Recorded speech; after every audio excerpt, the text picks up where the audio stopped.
오늘은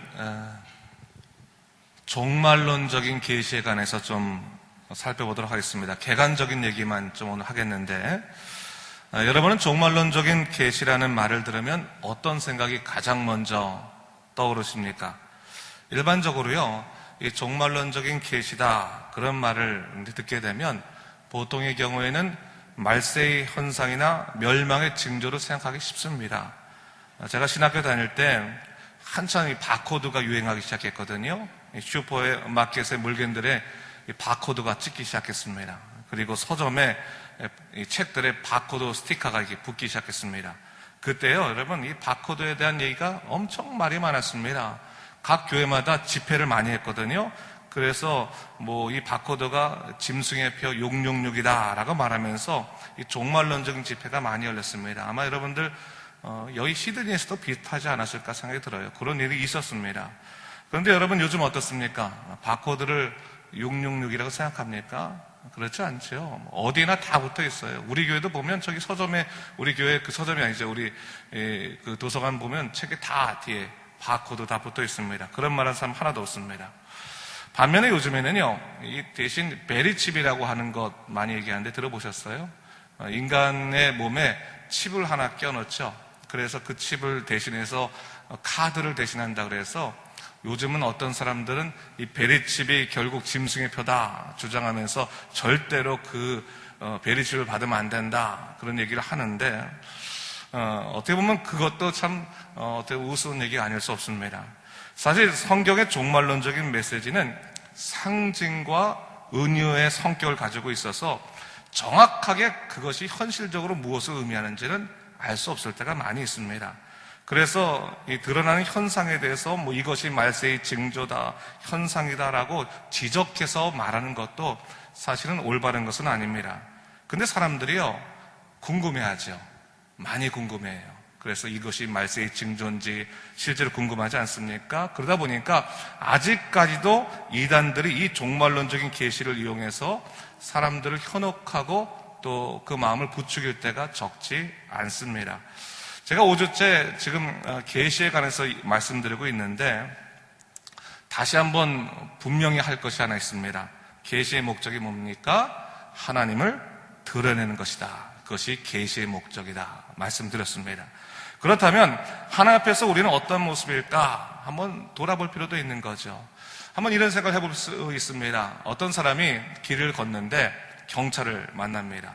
근데 경찰을 봤는데 내가 찔끔거리면, 그렇죠? 마음이 괜히 좋지 않으면 문제 있는 겁니다. 그렇지 않아요? 내가 죄 졌으니까 경찰 보니까 마음이 찔끔거리고 그냥 마음이 답답하고 그러지 않겠습니까?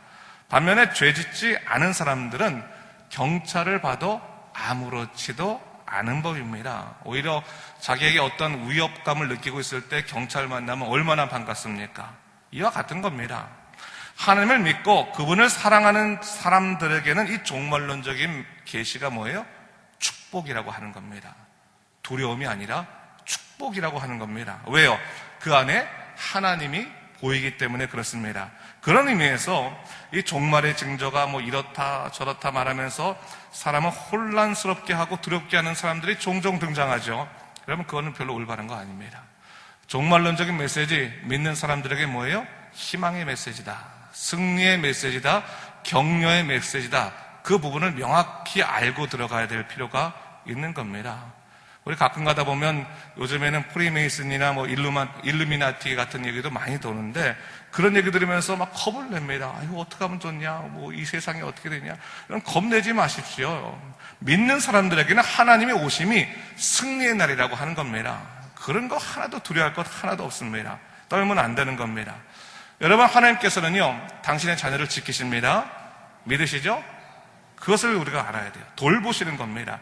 그런 의미에서 하나님을 드러내는 종말론적인 메시지도 그 자녀들에게 하나님께서 살아계시다고 하시는 격려의 메시지다라고 하는 것을 우리가 명심할 필요가 있어요.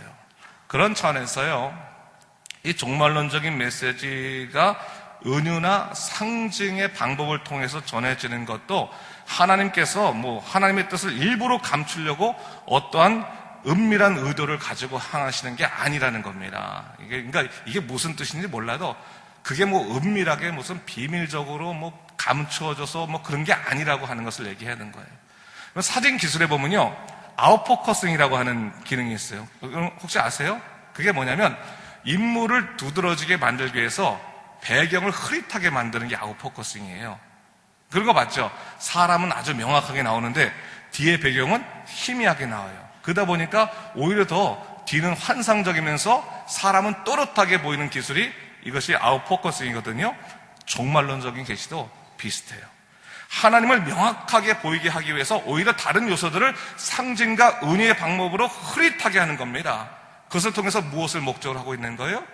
하나님이 명확하게 보일 수 있도록 그렇게 만들고 있는 겁니다. 근데 사람들이 정작 하나님은 바라보지 않고 누구를 바라보는 거예요? 그 흐릿하게 보이는 배경 해석하느라고 시간을 허비한 경우들이 더 많다고 하는 겁니다. 그런 의미에서 다시 한번 정리해야 되는 겁니다. 종말론적인 계시는 당신의 자녀들에게 구원의 소망을 주시는, 구원의 소망을 분명하게 하게 해주시는 하나님의 신호다라고 하는 점을 우리가 알 필요가 있는 겁니다. 제가 데살로니가 전서 5장 1절부터 5절까지 또 읽어볼게요. 한번 보십시오. 잘 아시는 부분이죠.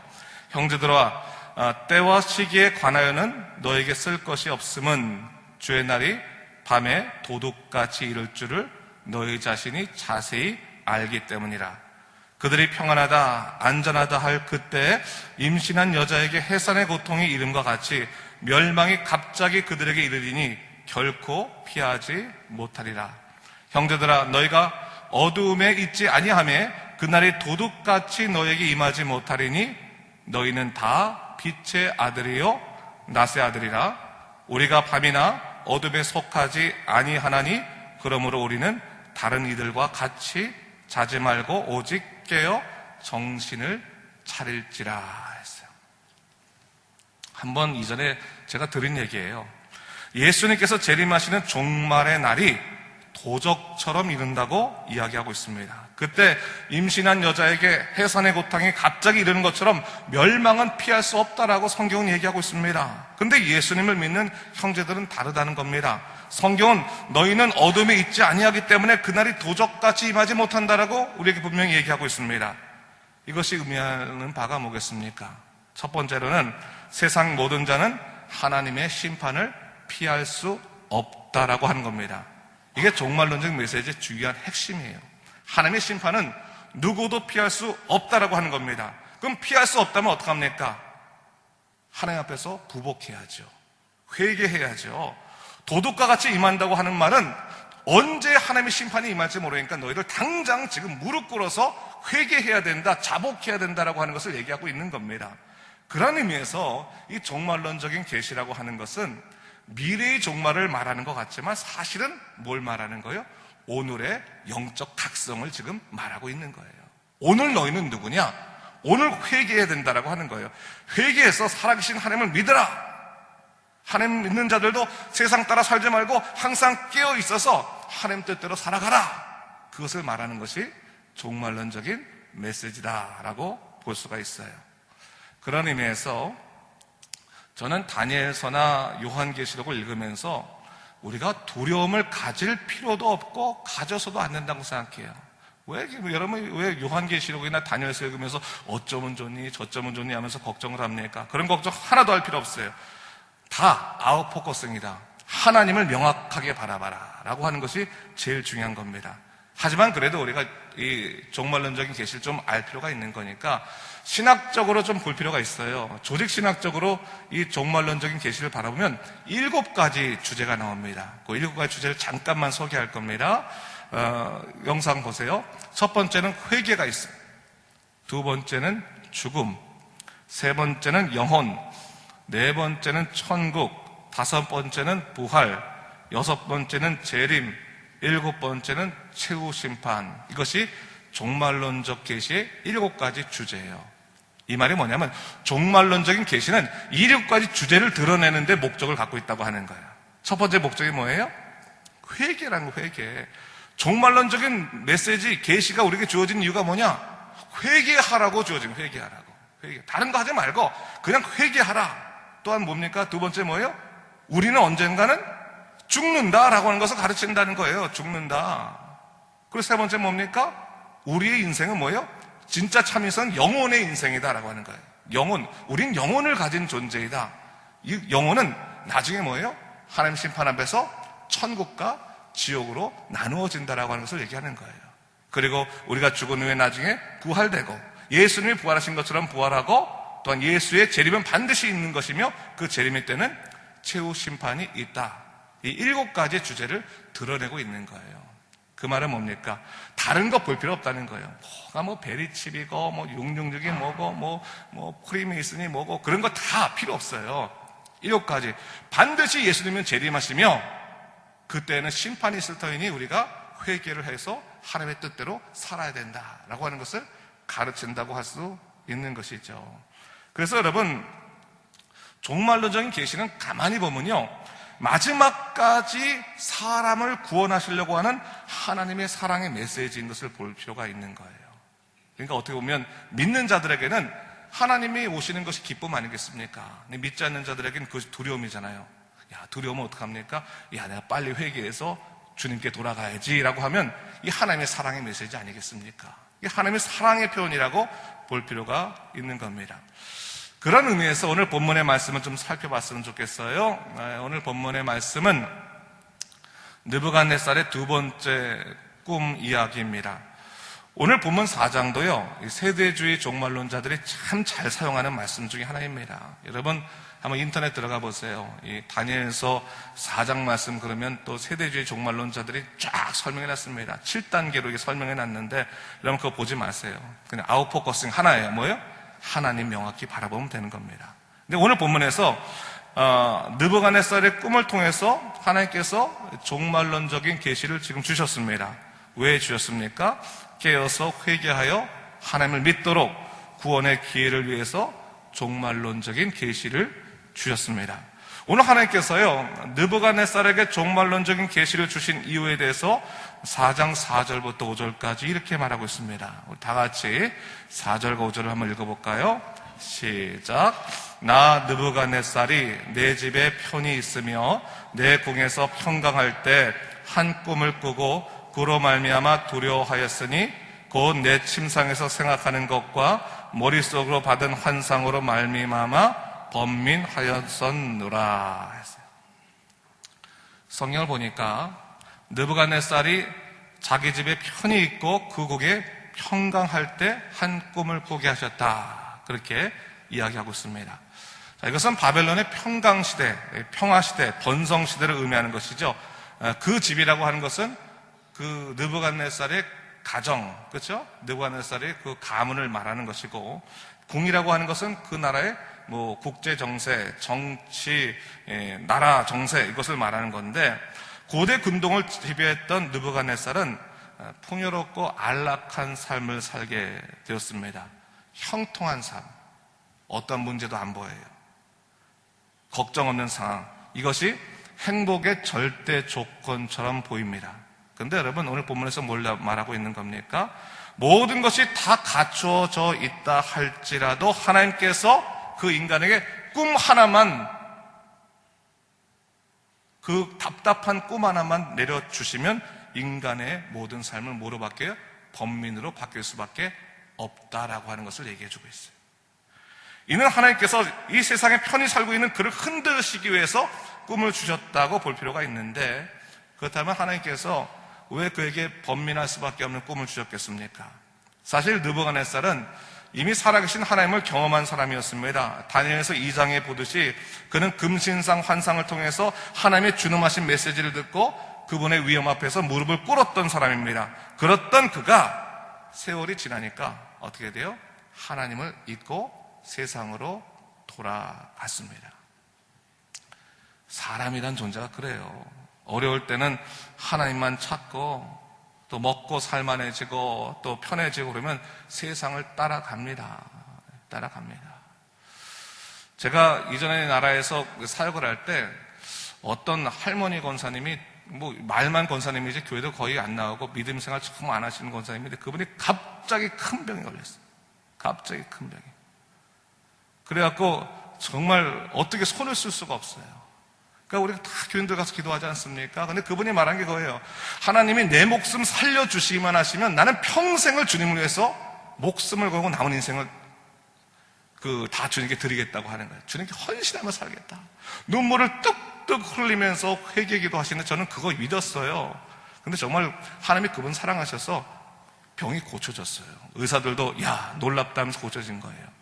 근데 참 이상한 것은 세상으로 돌아가더라고요. 워낙 세상 좋아하신 분이었거든요. 워낙 뭐 도박도 좋아하고 워낙 세상 좋아하신 분이었는데 결국 세상으로 돌아간 것 딱 보면서 야 인간이 아쉬울 때는 하나님 찾고 내 인생 다 드리겠다고 말하고 다 그거 뭐 문제 끝나고 나니까 이 하나님 떠나가서 세상 돌아가는구나 그 생각이 제가 드는 적이 있어요.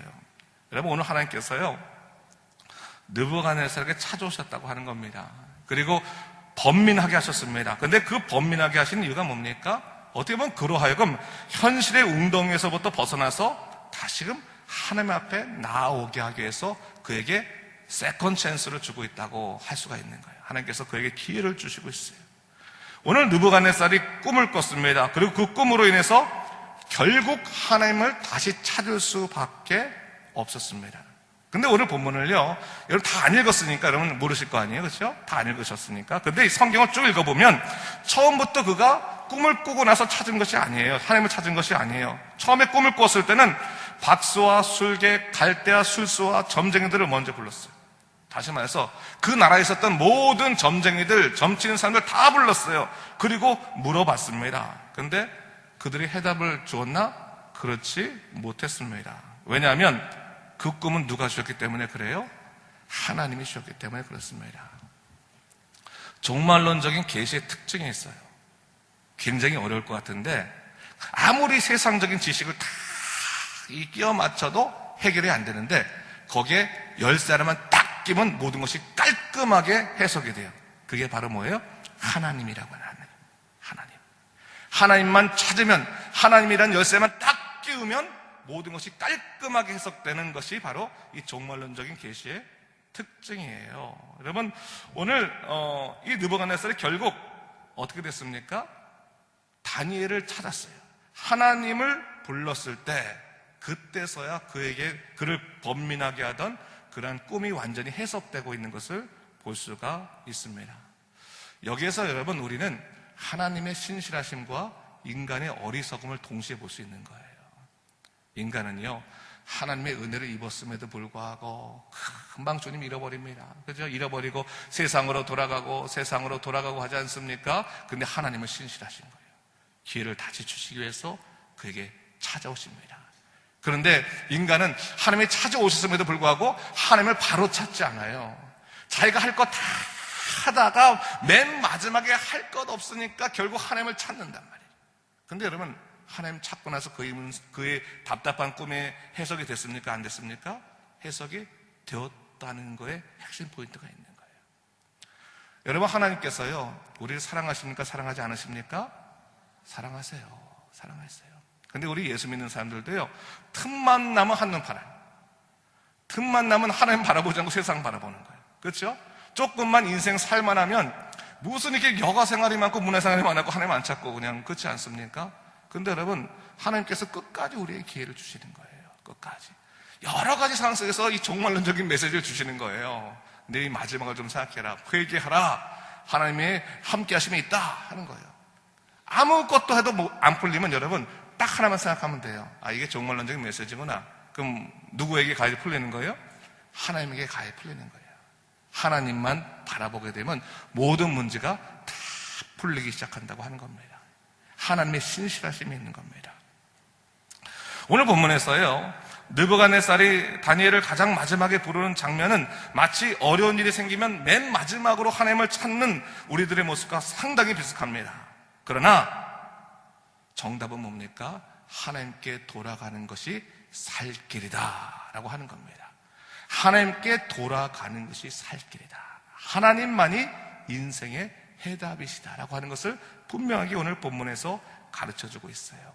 하나님께서만 인생의 정답이라는 것을 가르쳐주기 위해서 하나님께서 오늘 이 느부갓네살에게 종말론적인 계시, 꿈을 주셨는데 그 꿈의 내용이 뭐였습니까, 여러분? 좀 이따 제가 설명하겠지만 종말이 그 꿈의 내용이었어요. 종말. 아무리 네가 이 세상에 큰 나무처럼 위대하다 할지라도 하나님이 무너뜨리면 모든 것은 다 끝나는 것이다라는 것을 알려주시는 겁니다. 여러분 혹시 모멘토 모리라는 말 들어보셨어요? 모멘토 모리? 라틴어인데 모멘토 모리라는 말이 무슨 뜻이냐면 죽음을 생각하라, 그런 뜻이에요. 모멘토 모리, 죽음을 생각하라. 이 모멘토 모리라는 게 참 중요한 의미를 갖고 있습니다. 사람이라는 존재가요, 현실에 안주하게 되면 자신의 종말을 잊어버리고 영원히 살 수 있을 것처럼 착각합니다. 그러나 종말 앞에서 사람들은 하나님을 찾을 수밖에 없습니다.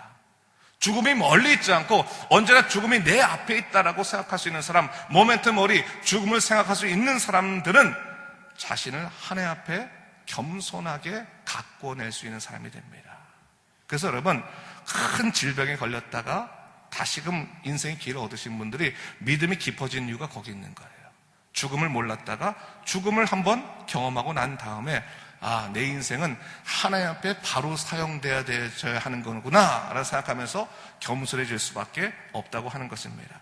오늘 하나님께서요, 느부갓네살을 통해서 우리에게 똑같이 교훈하시는 겁니다. 뭘 얘기하고 있습니까? 종말을 기억하고 죽음을 기억하고 내게로 돌아오라, 나를 생각하라 라고 하는 것을 가르쳐주고 있다고 하는 사실입니다. 오늘 느부갓네살의 꿈의 내용이 무엇이었습니까? 여러분, 제가 잠깐 설명하면 땅의 중앙에 한 나무가 높이 있는데 그것이 자라서 견고해져서 하늘에까지 닿게 됐습니다. 그 잎사귀가 아름답고 열매가 많아서 들짐승들이 다 그 그늘에 모입니다. 그리고 육체를 가진 모든 것이 그 그늘 밑에서 먹을 것을 얻게 되었습니다.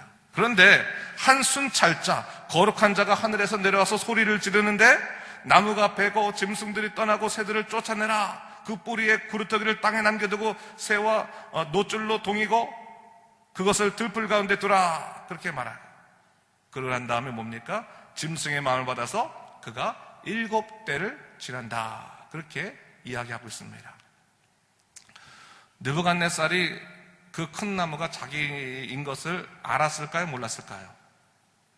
알았어요, 알았어. 알았으니까 번민하기 시작하는 거지. 그렇죠? 근데 그 나무가 자기 같은데 중요한 것은 뭐예요? 그 나무가 당할 그 많은 일들 피하고 싶다고 하는 거예요. 피하고 싶다. 어떻게 하면 좋을까? 피하고 싶다. 여러분, 우리 인생이 그래요. 어떤 위험에 딱 닥치고 나면 어떻게 내가 해결할 수 없을 때가 있는 거예요. 피해야겠는데 도대체 방법이 나오지 않을 때가 있는 거예요. 그렇죠? 그럴 때 우리는 번민하게 되는 거예요. 아직까지 현실로 이루어지지 않았음에도 불구하고 우리를 두렵게 하는 인생들이 참으로 많이 있어요. 참으로 많이 있다는 거죠. 그럴 때 여러분, 이 느부갓네살이 세상의 정보들을 다 뒤지고 다니는 겁니다. 정보를 다 뒤지고 다녀요. 그러다가 나중에 안 되니까 어떻게 돼요? 하나님 앞에 나오는 겁니다. 다니엘을 부르는 겁니다. 우리도 마찬가지죠.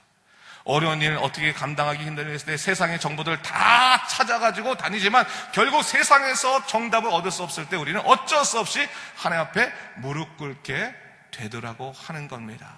그걸 좀 얘기하고 있는 거예요. 근데 오늘 다니엘이요, 왕의 기분을 맞춰주기 위해서 좋은 말 합니까? 그렇지는 않죠. 다니엘은 정확한 하나님의 뜻을 해석해주고 있습니다. 그러자 왕이 그 앞에서 고꾸라지게 되는 것입니다. 4장 24절과 25절 말씀 제가 한번 읽어볼게요. 보세요, 여러분. 왕이여, 그 해석은 이러하나이다. 곧 지극히 높으신 이가 명령하신 것이 내 주 왕에게 미칠 것이라. 왕이 사람에게서 쫓겨나서 들짐승과 함께 살며 소처럼 풀을 먹으며 하늘 이슬에 젖을 것이요 이와 같이 7대를 지낼 것이라. 그때 지극히 높으신 이가 사람의 나라를 다스리시며 자기 뜻대로 그것을 누구에게든지 주시는 줄 아시리다 했어요. 사람이 아무리 큰 나무가 되어서 모든 것을 다 거느릴 수 있는 것처럼 그렇게 풍성하게 살아간다 할지라도 하나님께서 그때를 멈추시면 사람은 헤맬 수밖에 없는 존재가 될 수밖에 없다. 분명히 가르쳐주는 거죠. 그때서야 비로소 지극히 높은 이신 이가 나라를 다스리시며 자기 뜻대로 그것을 누구에게든지 주시는지를 알게 될 것이다 얘기하고 있어요. 비즈니스 잘 될 때 여러분 우리 겸손해야 됩니다. 사업이 잘 될 때 내가 모든 사람 다 지배할 수 있을 것 같을 때 여러분 그때 여러분 분명히 알아야 할 것이 뭐냐면 이 모든 영화는 하나님께서 스톱 하시면 다 반납할 수밖에 없다는 것을 알아야 되는 거예요.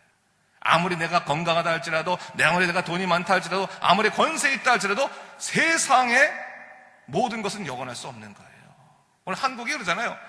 한때 영원하다고 생각하던 그 사람의 권력이 한순간에 멈춰지지 않습니까 여러분? 사람의 일이라는 거예요.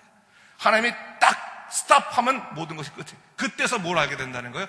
야, 하나님이 살아계신 거구나. 하나님께서 멈추라고 하시면 멈추는 거구나. 하나님이 누구에게 주시고자 하면 주시는 것이구나. 그것을 깨닫게 된다는 것을 얘기하고 있는 겁니다. 여기서 7대라는 게 나오는데 이 7대 때문에 세대주의 종말론자들이 7년 대환란에 대해서 얘기하는 거예요. 여러분 7년 대환란 어디서 나온지 궁금하시죠? 이 본문에서 나오는 거예요. 요게 바로 이제 7년 대환란 나오는 얘기인데 너무 이게 심각하게 생각하지 마시고 넘어가시면 될 것 같습니다. 자, 그러면서 오늘 본문의 핵심 뭡니까? 26절에 있는데 26절 말씀을 한번 같이 읽어보도록 하겠습니다. 시작. 또 그들이 그 나무의 뿌리 구루터기를 남겨두라 하였은즉 하나님이 다스리는 줄을 왕이 깨달은 후에야 왕의 나라가 견고하리라. 하나님께서 왕에게 기회를 주시겠다는 겁니까? 주시지 않겠다는 겁니까? 기회를 주시겠다고 말씀하시는데 언제요? 하나님이 다스리시는 줄을 왕이 깨달은 후에 왕의 나라가 견고해질 거라 얘기했어요. 다른 말로 하면 뭐예요? 철저히 회개해서 하나님께 돌아가게 되었을 때 그때 내가 다시 한번 기회를 주겠다라고 말씀하시는 겁니다. 여러분 지금 오늘 느부갓네살의 꿈을 꾸는 이 시기가 느부갓네살이 지금 망했을 때입니까? 한참 형통할 때입니까? 지금 한참 형통할 때입니다. 형통할 때. 모든 것이 잘 될 때입니다.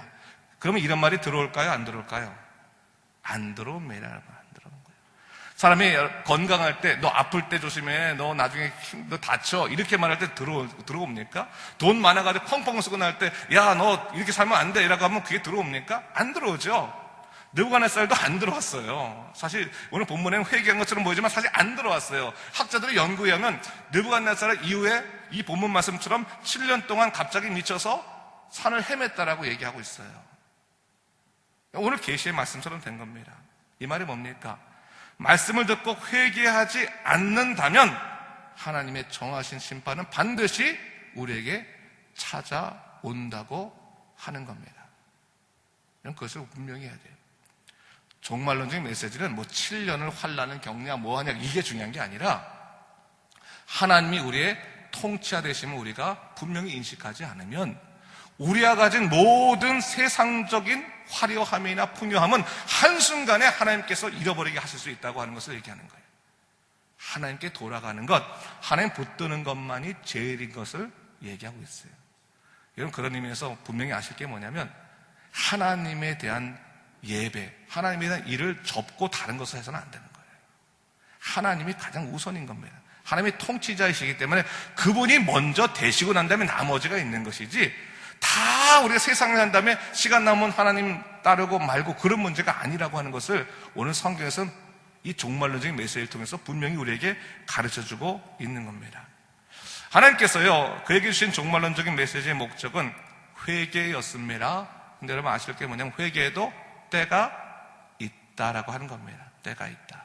그 때를 놓치면 소용이 없습니다. 하나님께서 분명히 느부갓네살에게 꿈을 통해 회개할 길을 주셨습니다. 그리고 종말론적인 계시를 통해 오늘 회개하고 하나님 앞에 바로 서도록 말씀하고 계신다는 사실입니다. 그런 차원에서 본다면 종말론적인 계시는 범세계적이면서도 아주 개인적인 메시지다라고 볼 수 있어요. 자, 우리가 다니엘서 후반에 가서는 이 종말론적인 메시지를 아주 세부적으로 다룰 텐데 그 말은 뭐냐면 다니엘서에 나오는 세부적인 종말적인 메시지, 요한계시록에 나오는 세부적인 메시지가 범세계적인 메시지면서 동시에 누구의 메시지예요? 내 개인을 향한 메시지라고 하는 거예요. 그거 보고 나서 먼저 뭐 해야 되는 거예요? 내가 회개해야 된다고 하는 것을 분명히 이야기해주고 있는 겁니다. 그런 의미에서 여러분, 우리가 형통할 때 깨어 있어야 됩니다. 항상 뭐든지 잘 될 때, 설 때 넘어질까 조심해야 되는 거예요. 항상 우리가 뭔가 잘 풀릴 때 항상 하나님께 돌아가야 되고, 항상 내 자신을 돌아보면서 내가 뭔가 지금 잘못된 것이 없는가, 한순간에 넘어질 수 있는 거거든요. 여러분, 사람이 상황이 편안하면 경계심이 흐트러지는 거거든요. 하나님의 사람들이 가장 위험할 때가 어려울 때가 아니에요. 형통할 때입니다. 평안할 때입니다. 그럴 때 어떤 일이 납니까? 정말 마음이 편하면요, 설교가 잘 들어오지가 않아요, 여러분. 말씀이 잘 들어오지가 않아요. 왜? 너무 편한데 굳이 저도요, 목사로 이렇게 이제 설교를 하다 보면, 목사님 오늘 저에게 주시는 말씀 같아요, 하는 분들 대부분 보면 지금 상황이 절실한 사람들이에요. 절박한 사람들이에요. 그런 사람들이 말씀을 잘 들어요. 이지고잉 하는 분들 있잖아요. 너무너무 편해. 그러면 그분들을, 목사님 왜 천천에서 맨날 고난이라고 하는 얘기, 맨날 어려운 얘기 그런 거만 할까? 좀 즐거운 얘기는 하지. 왜 맨날 회개, 맨날 죄 같은 얘기만 할까? 그런 생각 하거든요. 근데 여러분, 형통할 때 깨어 있어야 되는 겁니다. 형통할 때. 항상 내가 잘 풀릴 때 오히려 하나님께 기도하고 주님 붙들어야 되는 것이고, 그럴 때 하나님께서 더욱더 굳건하게 견고하게 우리를 세우신다는 사실을 좀 기억하시기 바랍니다. 그렇다면 결론적으로 좀 얘기할 게 뭡니까? 그렇다면 이 종말론적인 메시지를 항상 우리가 마음속에 기억하고 깨닫기 위해서는 어떻게 될 것인가? 본문 4장 18절 말씀 같이 한번 또 읽어보도록 하겠습니다. 시작. 나 느부갓네살 왕이 이 꿈을 꾸었나니 너 벨드사사라, 그 해석을 밝히 말하라. 내 나라 모든 지혜자가 능히 내게 그 해석을 알게 하지 못하였으나 오직 너는 능히 하리니 이는 거룩한 신들의 영이 내 안에 있음이라. 종말론적인 메시지, 하나님의 계시를 누가 깨달을 수 있었습니까? 세상의 지혜가 뛰어난 사람들이었습니까? 그렇지 않았죠. 누굽니까? 거룩한 영이 그 안에 있는 자만이 하나님의 뜻을 깨달았다라고 말하고 있습니다. 여러분, 성령께서 여러분 안에 계신 것을 믿으십니까? 그럼 항상 그분의 임재를 구하십시오. 그분의 충만함을 구하십시오. 성령이 우리 안에 거하시는데 언제나 내 생각이 너무 강해가지고 성령의 얘기는 들지 않고 이웃집 얘기만 열심히 들으려고 하지 마시고 성령의 음성을 들으셔야 됩니다. 그러면 뭐예요? 다른 세상 사람들과의 교제의 시간을 조금 접고 누가 교제해야 되는 겁니까? 하나님과 교제를 해야 되는 거예요. 내 안에 계신 성령님과 내적인 교통을 할 수 있는 시간들을 자꾸 좀 늘려가야 되는 겁니다. 혼자서 골방에 가서 큐티도 좀 하고요, 말씀도 읽고요, 기도하면서 자꾸 성령님과 교제하면서 성령 충만함을 추구할 때 우리는 하나님의 계시에 대해서 민감한 사람이 되는 겁니다. 여러분, 성령이 마음에 있는 사람들은 하나님에게 민감하지만 성령 충만하지 않은 사람들은 세상에 예민합니다. 항상 기억하세요. 세상 사람들의 말은 엄청 잘 듣지만, 사람들의 말은 잘 듣지만 정작 내 안에 계신 성령님의 말에는 귀를 닫습니다. 그러나 성령님이 내 안에 충만하신 분들은 세상에 대해서는 예민하지 않아요. 그렇지만 하나님의 음성에 대해서는 민감하게 되는 겁니다. 그걸 좀 생각하고 오늘 종말론적인 계시 다시 한번 생각해 보게 된다면, 주님이 갑작스럽게 찾아오셨습니다. 그때 여러분 아실 거 없죠? 그렇죠? 여러분, 갑자기 찾아올 수 있습니다. 그렇다면 너무 불필요한 것들은 좀 버리는 것도 중요한 것 같아요. 불필요한 것들은 내려놓고 하나님 보시기에 딱 좋은, 후회하지 않을 만한 인생으로 내 자신의 인생을 좀 단순화시키는 것도 나쁘지는 않는 것 같습니다. 그래서 다시 한번 이 종말론적인 계시, 희망의 메시지, 종말에 관한 말씀이시지만 믿는 자들에게 희망의 메시지를 주시는 그 메시지를 기억하고, 여러분 어떠한 이 종말론적인 이 계시의 말씀을 듣더라도 두려워할 필요 없습니다. 그렇죠? 희망의 메시지를 바라보고 아웃 포커싱, 하나님만 명확하게 바라볼 수 있는 여러분 되시기를 주님의 이름으로 축원합니다. 기도하겠습니다. 기도하는데 잠깐 오늘 말씀을 생각하면 기도하실까요? 기도할 때 하나님, 우리 마음 가운데서 자꾸 세상을 바라보는 마음이 있습니다. 형통한 삶만을 바라보고 또 형통할 때는 주님 바라보지 못하고 저 세상 것만 쌓으려고 할 때가 많으셨습니다. 다시 한번 우리가 오늘 말씀을 통해서 하나님을 우리 내적으로 온전히 섬기며 그분과 교통하며 믿음으로 살아갈 수 있도록 인도해달라고 우리 이 시간 잠깐 우리 내적인 영적 충만을 위해서 기도하도록 하겠습니다. 기도하겠습니다.